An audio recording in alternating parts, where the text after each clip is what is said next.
Paggamit ng mga balangkas at diagram sa pagsunod-sunod ng mga hakbang at proseso, likhang video lesson ni Teacher Luisa Atienza. Simulan natin ang aralin sa isang proseso o hakbang ng paggawa ng DIY recycled pen holder.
Matapos mapanood ang mga hakbang at proseso ng paggawa ng DIY pen holder, samahan niyo naman akong ipakita ang mga pagkakasunod-sunod ng mga gawain gamit ang balangkas at diagram.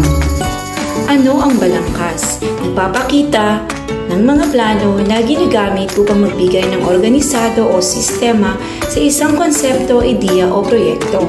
Maaari itong buuin ng mga bahagi.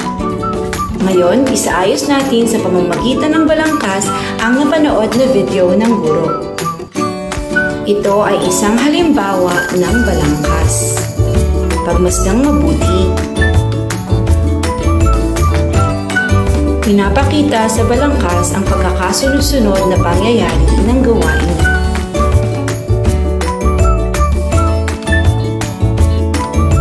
Inilagay sa itaas na bahagi ang pamagat o paksa ng balangkas. Sa unang bahagi, nilagay ang paghahanda ng kagamitan. Gumamit ng Roman numeral numbers tulad ng 1, 2, 3, 4 at iba pa. Depende sa bilang ng bahagi ng paksa.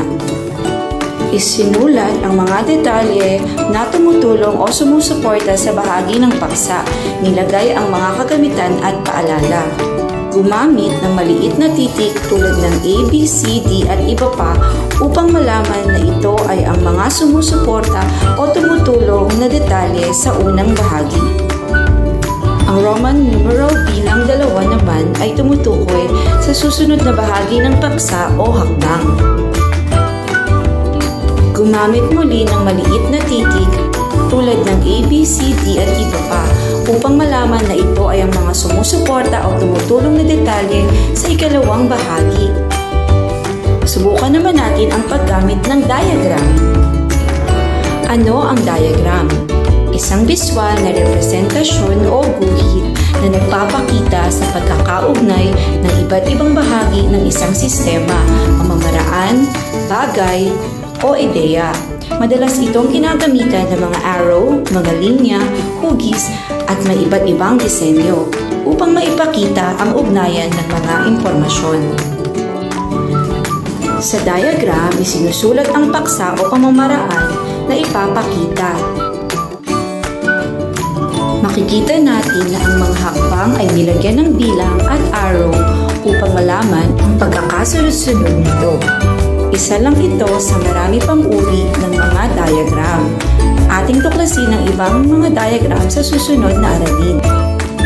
Ang paggamit ng diagram at balangkas ay mas nagbibigay ng madaling pangunawa sa mga pagkakasunod-sunod ng pangyayari, proseso at hakbang. Paalam mga bata, magkita-kita ulit tayo sa mga susunod na aralin.